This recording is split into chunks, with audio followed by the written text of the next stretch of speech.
It's a BumbleKast Mini, sponsored by Twilord. Oh boy, here we go. It's the big one, Ian. This is it. The one you've been waiting for. Oh man, we got a lot. We got a ton. This is all about Skies of Arcadia. This is your jam, Ian, so this should be exciting. My body is ready. Alrighty.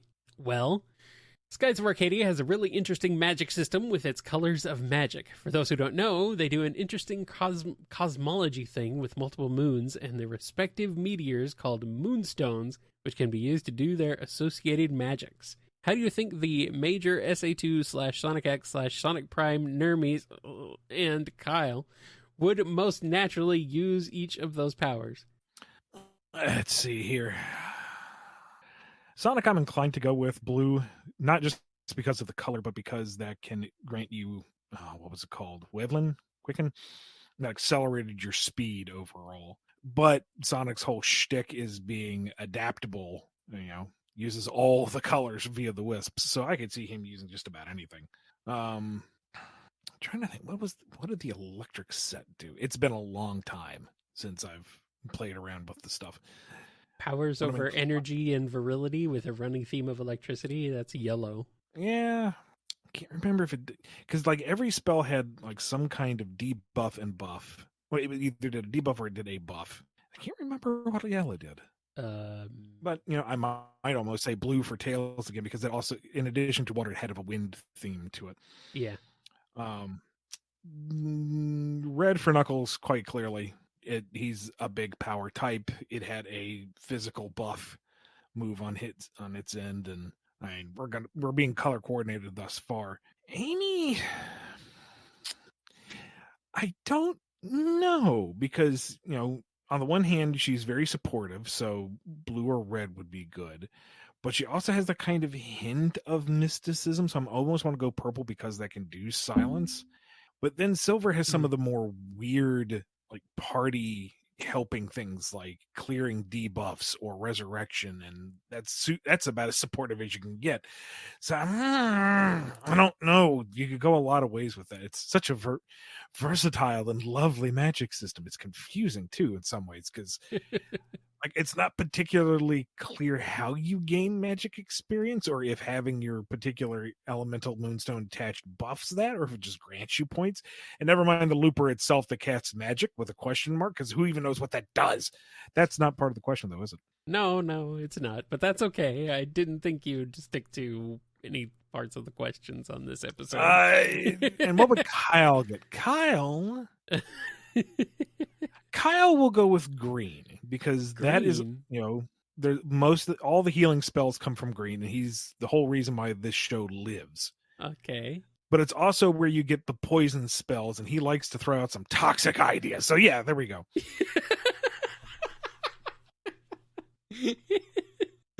I don't know, man. I think that's fine. I guess I'll take it. I mean, the thing is I'm not a support character kind of guy. Normally I play the ones who do damage dealers. That's my thing. But I mean, you justified it. I think it fits. All right. Here's another question. I'm sorry, I try to tie this stuff into Sonic usually. Feel free to give them Sonic characters as trainers if you think it will help retain audience interest. But I gotta ask, what do you think the names for the different Clefairy evolutions would be if it evolved via exposure to the different moonstones of Skies of Arcadia? And what would each of their Pokemon abilities be? Number one, it doesn't have to be Sonic related to be on this show. Yeah, we are very Sonic centric, but that's just kind of by happenstance. You can ask anything on the BumbleKast. That's fine. We are a Q&A show. Any question is fine, except what my credit card numbers are. I'm not going to tell you that. Number two, Kyle, just to make sure you're in the loop. Yeah. The Clefairy line is a group of little fairy-like critters with kind of a moon theme. If I remember the lore correctly, there's a legend that they came from the moon, that they aren't even from Earth. The little baby form is called Cleffa, and it looks like a little teeny tiny star. And then that turns into a Clefairy, which is a pink lump with some fairy attributes. Yes. And then you give it a moonstone, and it turns into a Clefable, which is a larger rabbit pink lump fairy thing. Yes. Okay. I There am were a lot of familiar pink with lumps in Gen 1. I am familiar with these. Yes. Pink lumps, good. Lots of lumps. There's so many lumps in Pokemon. Just big old blobs of blobbiness. So if we gave it a green moonstone, say that turns into Cleflora, something that is clearly plant themed. Okay. Redstone is from the more fiery regions, that would give you a Clefire. Mm-hmm. Yellowstone that's electrical, that would give you a Cleflash. Neat. A purple stone, that's all ice themed, that would give you a Clefrozen. Blue one's all wind and water, so that would give you a Cleflow. And then silver, again, it's a weird one, and it kind of deals with life and death themes, so we'll call that one a Clefinite. Well, everyone's just going to call it a Clefinite. You know what? That can be a regional name. I ain't going to argue with it. Okay. That could be your school ground battle. It's Clefinite. It's Clefinite. Nice. And then that weird kid off to the side. It's just a pink lump. Shut up, Todd! Who is Todd? I don't know, but he's got a terrible taste. Oh. As for abilities, I don't know. I'm not super big into that aspect of Pokemon. It was always a feature that I felt was distracting and annoying. Like, either you've got the signature thing for the marquee mons that make them kind of broken, looking at you, freaking Greninja, or they're like, oh, we couldn't think of what to put on this one. Intimidate. And it's like, I don't know. I don't like him. I'm not going to go there. All right. Okay. On to the next question. What sections of Skies of Arcadia would you most want to see turned into an action stage for Classic Sonic, 2D, Modern Sonic, Frontiers, Shadow, Adventure, and Blaze Boost? To be clear, Twilord's asking about gameplay styles. Right, yeah. So, a modern Sonic game, but in the Frontier style. A Shadow game, but in the adventure style rather than Shadow's game. Because that was more Heroes-esque. So, let's see here. This is me just spitballing. There's probably 100 different ways you go about this. For like Classic Sonic, I could really see you having an easy time just adapting Ixitaka into a classic stage. Act 1 could be the jungle region. Everything's verdant and lots of hills and neat wooden structures. It would be Wood Zone, more or less. And then Act 2 is when you get to the Valuan mines and everything's dark and dank and you have the machinery built into the walls and maybe have the spike trap death room at the end as a way to get out. Maybe that would make for a neat boss fight. Recycle that idea. You have to beat the boss before the ceiling comes down. I don't know. Break DeLoco's helmet and a flicky flies out. As for a Frontier-styled stage, I say, take the Rixus dungeon, again, from Ixitaka, and just turn it into an open-world map. It was not my favorite dungeon. It's so foggy and kind of slow-paced. I mean, a lot of the dungeons are slow-paced, but that one in particular was kind of a bit of a slog. But you open it up and turn it into one big arena that you can run and climb and dash and trick around. Yeah. And then have that fog settle in so that there's a little bit of danger. You don't know where you're being launched off to. That could work. And, I mean, Grendel is basically Giganto when you get down to it. So there's your Supersonic fight. It's built in. Mm-hmm. God, Supersonic versus any of the Gigases. Nice.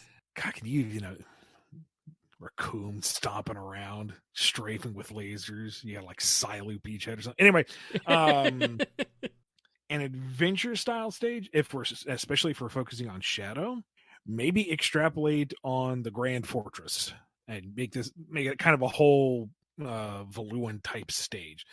Like, I know Grand Fortress is one of the most straightforward dungeons, and that was more story driven than anything else. But if you make it about Shadow infiltrating the most fortified piece of the entire Valuan Empire and blowing it all up. Yeah, buddy. That'd be fun. And it speaks to the linear nature. You just have to make it less, running up catwalks and more, quick action arcadey. Go from this set piece to this set piece to this set piece. Hit that, blow that up, go over here. Ooh, it could be fun.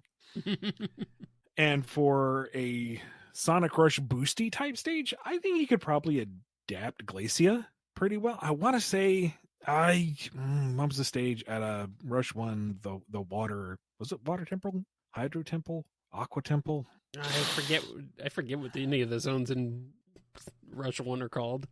It was like a big, beautiful urban old world castle town with lots of water theme going on.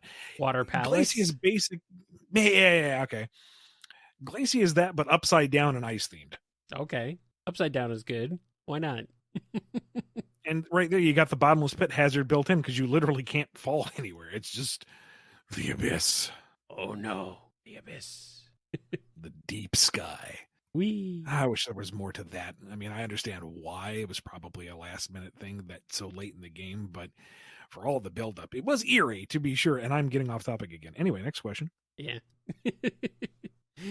Sonic Prime has a neat private realm, and the storybook games have some great charm in how they adapt Otherworld of Sonic. It is fun to see Sonic characters inhabit other characters in that way. Let us say, just before Forces, for his reputation's sake, the Commander got summoned to Arcadia the same way that Sonic got summoned to Avalon, with an I need someone who is excellent spell, and the Skies characters were recast with our favorite normies. How would you picture this going down, and who is played by who? Well, we'll go with the easy thing first and just do the casting. Like, Sonic is Vice. I mean, come on. There's no debate there. For Aka, my knee-jerk reaction is to say Amy because, right hand female friend, melee weapon, lots of energy and enthusiasm, but with the dual pigtails and a big old boomerang and an affinity for shiny things, it's got to be Styx. Mm-hmm. And the parallels are right there. And while the ages don't sync up, you've got an impossibly pure primary healer support character with a small companion that does all the actual attacking. Cream is Fina. I mean, am I wrong? No, I guess can't not. Because I'm exactly right. I guess not. I don't know. Why are you asking me?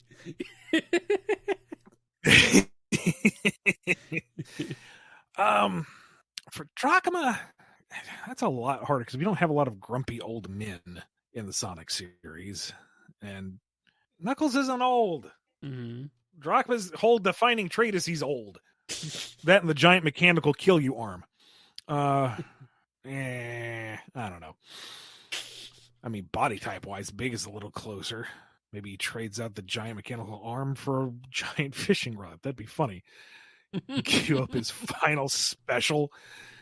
The stormy skies roll in. There's a giant cliff. He raises this impossibly large mechanical fishing rod up over his head. He looks down on the poor sapless enemy that's about to get one shot. Die! Smashes him. Oh, that'd be great. Gilder, if Sonic wasn't already Vice, I would almost say Sonic for Gilder. But at the same time, Gilder's a bit of a fop.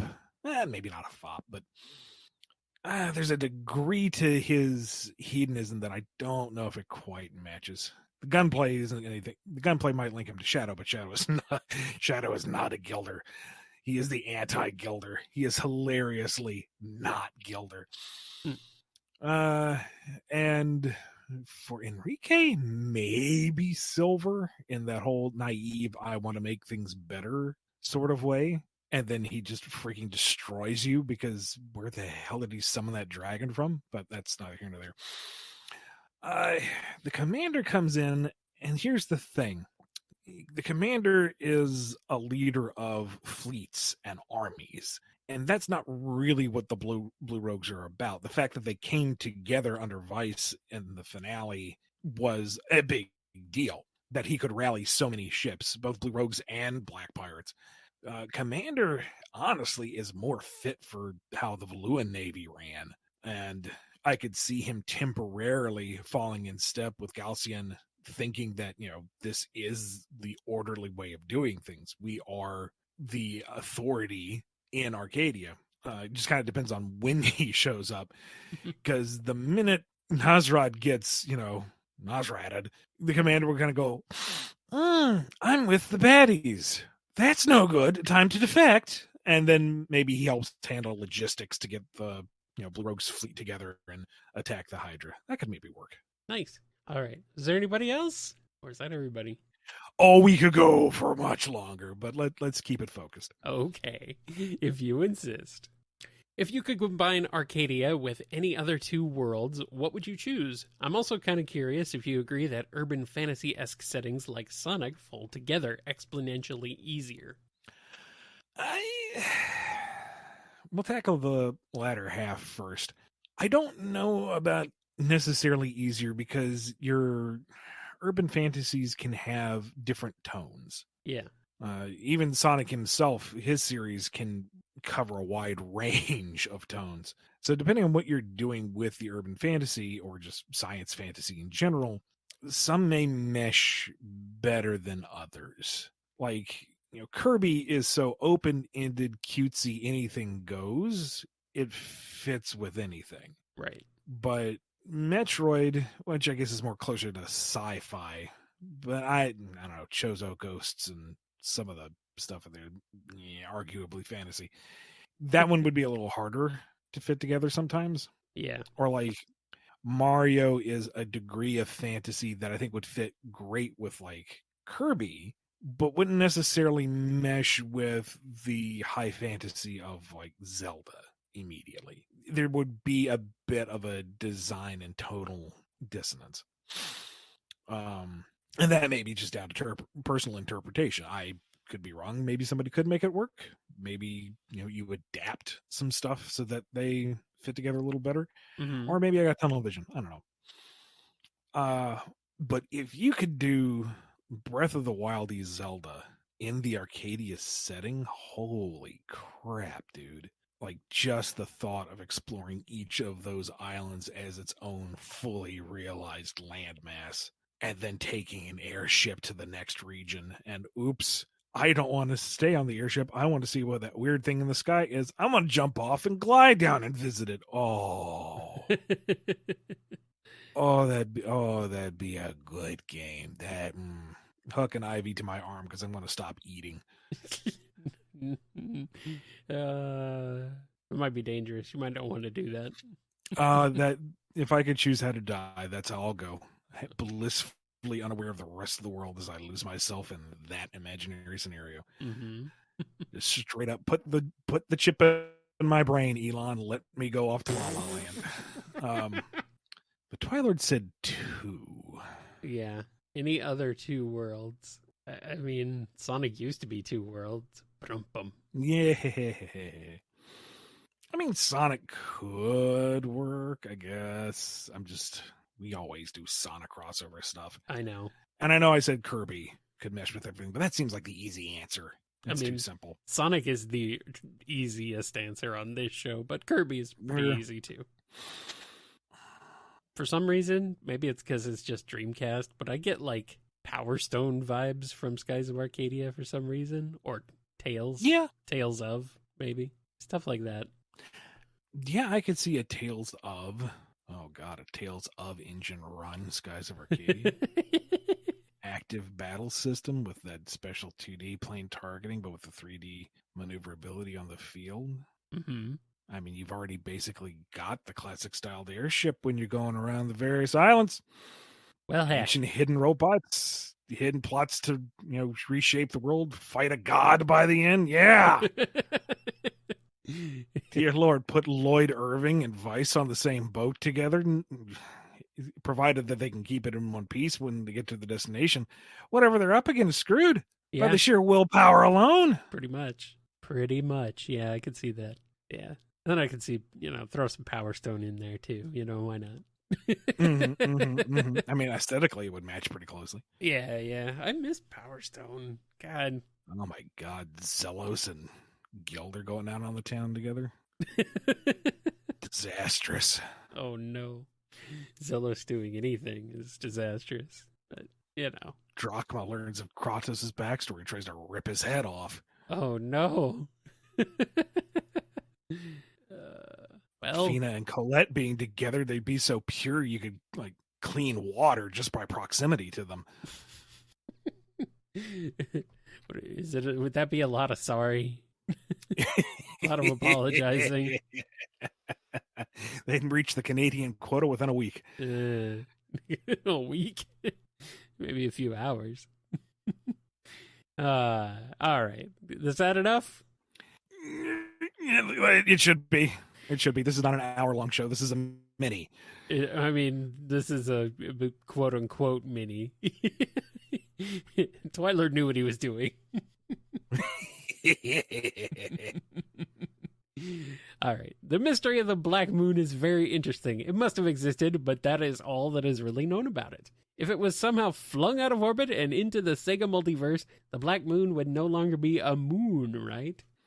Well, on the one hand, there's that whole there's the continuing debate within the astrological community. No, astronomical. No, space people. Astrological is like astrology. Anyway. Yeah. Okay, I'm being asked, how do we know it's not the end? We'll get to that. Okay.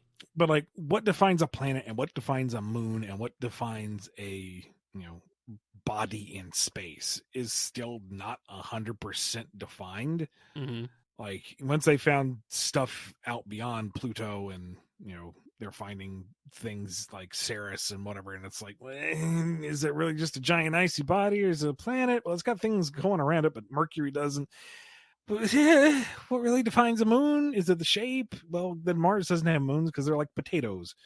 It's like there's a lot of discussion over what constitutes an actual planet versus a moon versus an asteroid versus whatever celestial objects are out there. Space station. Yeah. So, I mean, the Black Moon is a moon by virtue of the other colored moons are moons as well. That being said, it's in the Black Rift. You can find the thing. Like, if you know where to go, you can actually find it. It's like partially shattered, and it's probably what caused the Dark Rift, because what else would create that band of like weird, warping, strange, dark, man, it was obnoxious trying to find around with that, enemy encounter rate without having the white map on. But still, it was also spooky and weird and was neat. And man, farming that one Black Looper was the only way to get Drachma back to a viable character once you finally get him in. And the point is, the Black Moon is there. It's in the Black Rift. And if it went out to somewhere else, then it would just be a debate on what a moon is, which is a much larger conversation. That's no moon. Or is it? Or is it? All right. Here's the next question. Good God. How hard did the ending of that whole storyline with the whale hit you when you were younger? Truth be told, I didn't like that dungeon. It felt like they kind of ran out of time. It's like, okay, the civilization disappeared. Also, there's some weird big robot here, and now Drachma. Like, I had made peace that Drachma was gone, and to have him come back and be saved by Rakshan, that makes sense. It's thematic. I get it. He made peace. That's all good. But I don't know. I remember not really liking that entire segment and feeling a little cheated that Drachma got a death cheat because he went out like a boss. And then I was mad that he didn't immediately rejoin the party. It's like, we found you, big boy. Come back. I have a big warship. There's room. Get back here. No? All right, fine. And then at the end of the game, you get, because you always have your 3 main party members, and then you can cycle out your 4th by the end game. And there he is, but he hasn't leveled up at all. And you lose him within like the first third of the game. So he's weak sauce. And then what hit me hard, what got me was when you finish the game, there's little biographies of the entire crew you've amassed through the course of the game. And he like dies contentedly like 6 months after the end of the game. And I'm going through all these profiles going, oh, that's nice. Oh, they got their happy ending. Oh, that's sweet. Oh, that's great. And Drachma found peace and died. No! You can't do that to me. He needs to go on more adventure. Good times stuff. He found peace. It was time to do cool things with his newfound life. Again, damn it. Oh. That one hurt. That one was what got me. Oof. Oh. Well, It's time again for the coveted Digimon question. What would the Digimon partners for each of the 3 main party members start off as? And how would they challenge or enrich their tamers? And what would they end as? And who from the support cast would manage to DNA digivolve with the main 3 so that they could transcend natural levels? Okay, so we did like the one Digimon overview, Yeah. and you've provided notes, which is appreciated because I retained nothing. I mean, I yeah. remember that Digimon are a thing. Yeah, That's about it. Yeah, kinda. So, going by Twilord's notes, I'm kind of stumbling drunkenly forward in the dark here, but we'll see if this makes any sense. If you are a fan of Skies of Arcadia and a fan of Digimon, maybe this works for you. If I am completely misinterpreting it, please comment below and tell me why I'm wrong. But I could see by starting off with something that's a nature spirit virus thingy, and through their time together would become a Wind Guardian virus. Because it's Vice. He doesn't have personal growth. He's perfect as he is. He's just the bestest boy protagonist. Just like He's Sonic? better than Sonic. Okay. Straight up. He's not a flawless individual, and that's what makes him perfect. But he's just this unflinching personification of resolve and can-do attitude that he brings everybody up with him without being a patronizing saint. And he's just such a cool guy. And never mind that bitch in coat. I want that coat. I want that whole look. I want to be Vice. All right. I want to be Vice. I want to have the swords. I want to be on the boat. I want to be there. Anyway, it would be a flying boat. It's different. Anyway, so I couldn't hear what I you would said, imagine but I'm laughing at your response. she says I don't even like being on boats, which is fair. Can't remember the last time I was on a boat. I like boats. When we went whale watching, I remember I got very sick. Anyway, like whatever Digimon Vice has, he would break it out of its shell. He would encourage it. It would learn new things about itself. It would become a better critter. Might even become a brand new Digimon you've never seen before. Arcadiamon, the most perfect Mon to ever Mon. Oh, Mon.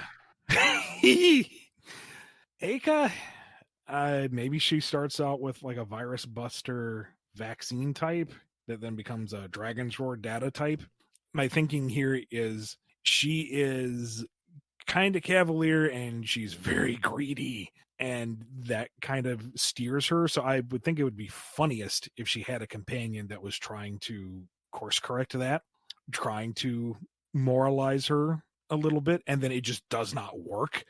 And she gets it to just chill out and enjoy life and become a pirate because it worked on Fina. And really, that's the more fun way to go with things. I mean, it's the Pirates of the Caribbean thing.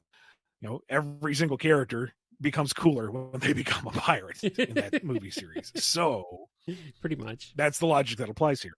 And on that note, Fina, I would imagine, and this I'm going off of like her Sylvite heritage and the fact that she's got Cupel with her, which is like this.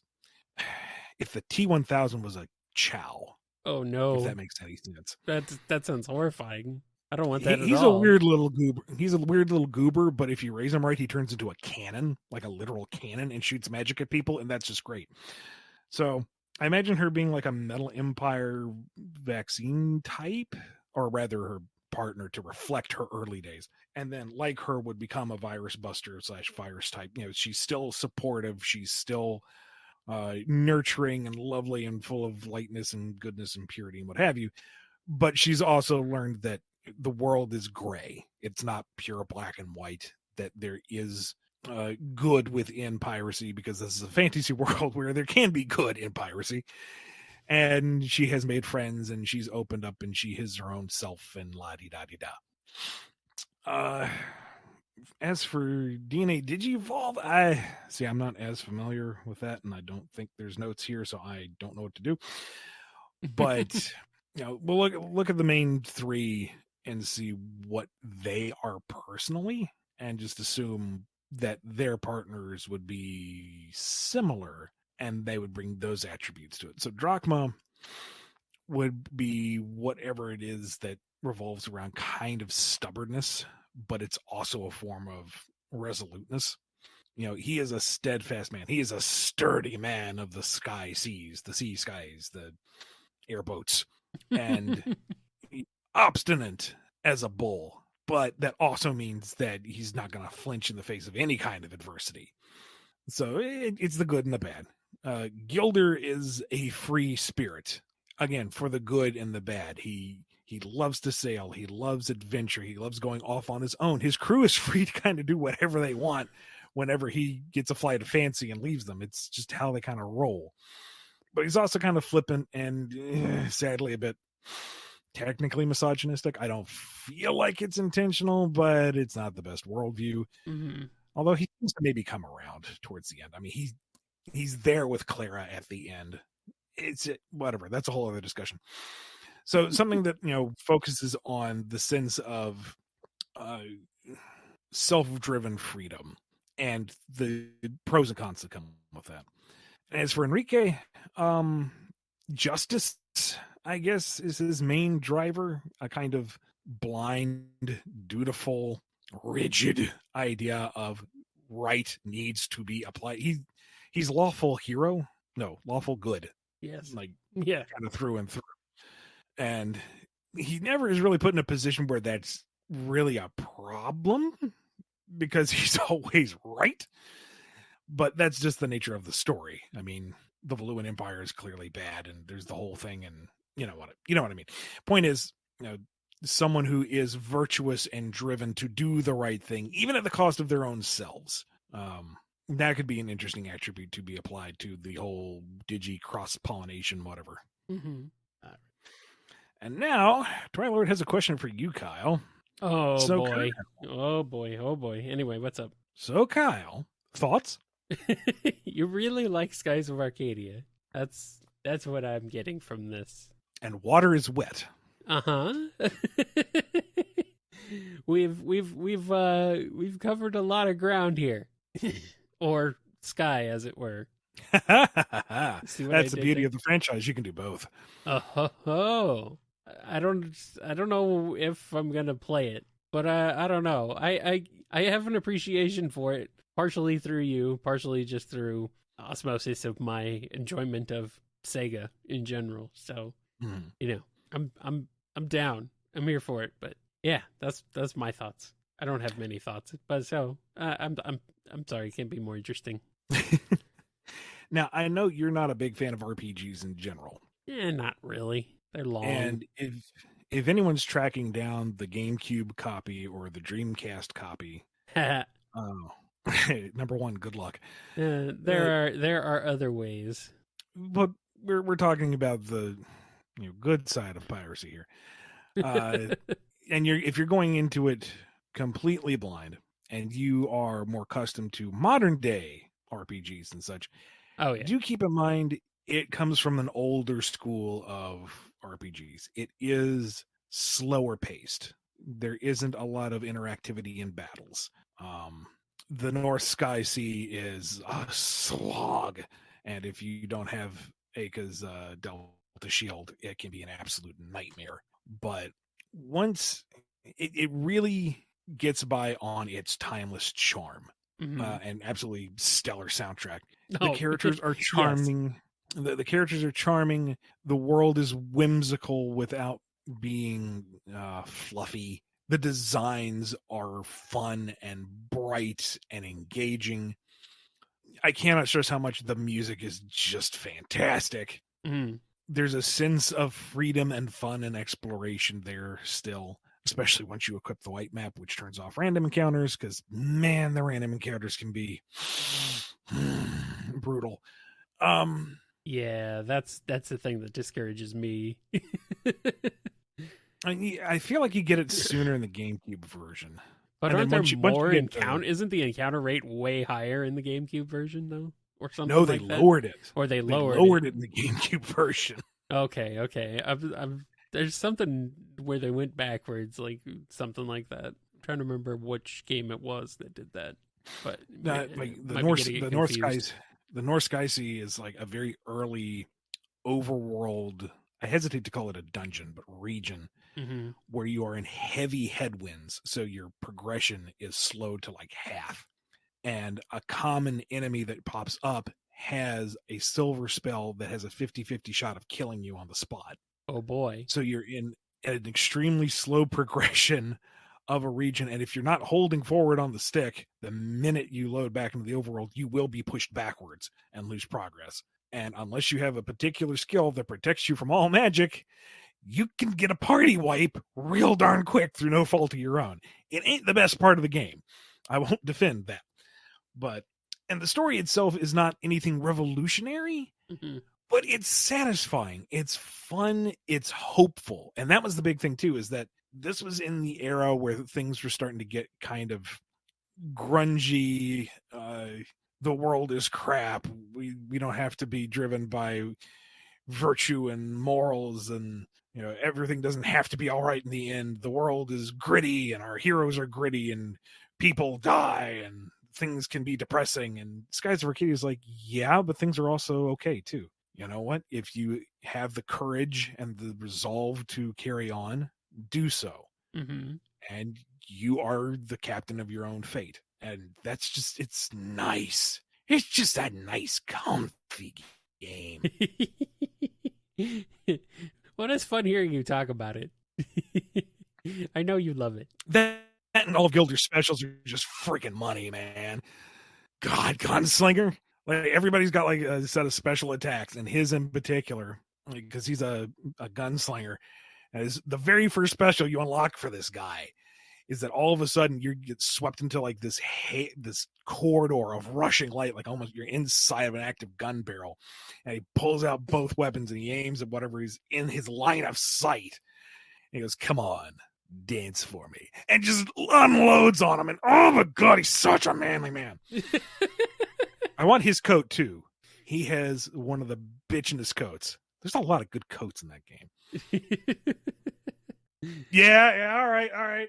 Well, Elia says that's basically Eisen's coat out of Tales of Berseria. And you know what? I want Eisen's coat too. I want his whole look. I want to be Eisen. Let's get down to it. Yeah.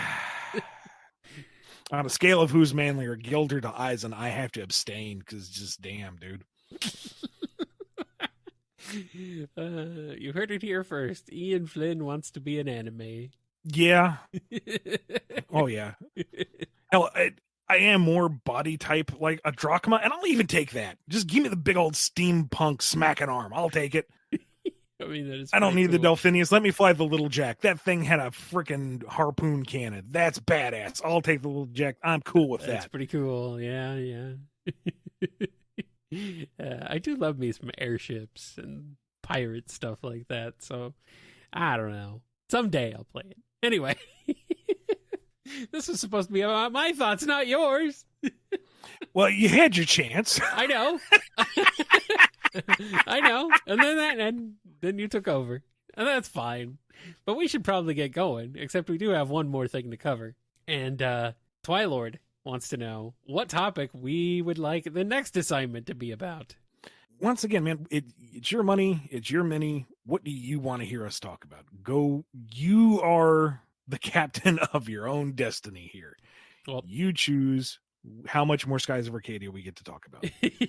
Well, I had a suggestion, actually, because okay. I know Twilord is a big fan of Tales. So I'm suggesting a mini about Tales. Let's do that.